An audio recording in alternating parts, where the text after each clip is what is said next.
But the question that Sartre was wrestling with is all this caring, all this feeling, all this hurting, all this rejoicing, does it matter? Does it mean anything? And his conclusion was, no, it doesn't.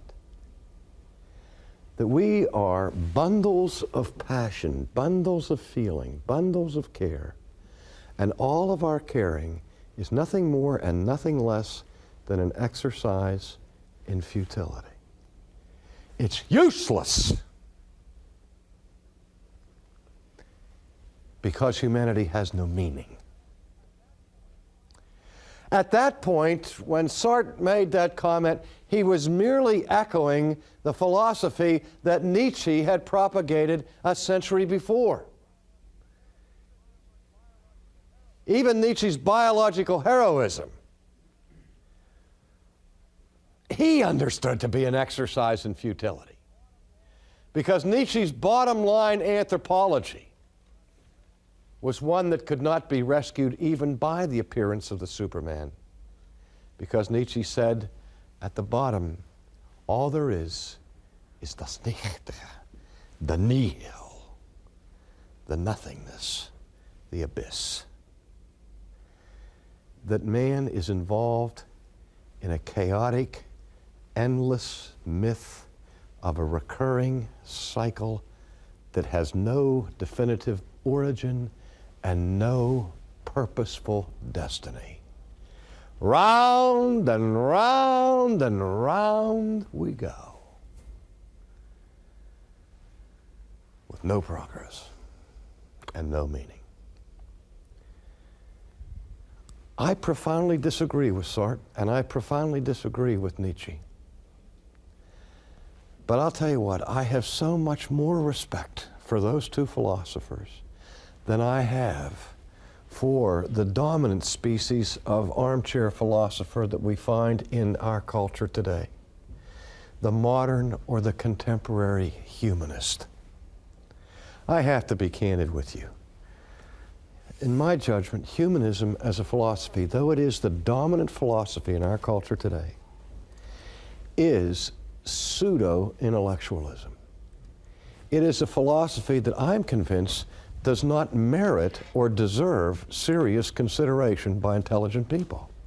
Because bottom line, it's silly. Well, what do I mean by that? Well, here's what humanism teaches us. The humanist teaches us that the supreme being of this created universe is man. That we are the creatures of highest dignity and value and esteem. And they extol virtues like honesty, integrity, industry. And they march for the preservation of human rights all over the world. The humanists will be in the avant-garde of civil rights, won't they? Because they want to protect the dignity of mankind. And yet if you ask that same humanist, from whence cometh human dignity, he has no possible answer. Because the same time that the humanist is telling you how important and valuable and dignified human beings are, the humanist tells us that man emerged from the slime as a cosmic accident.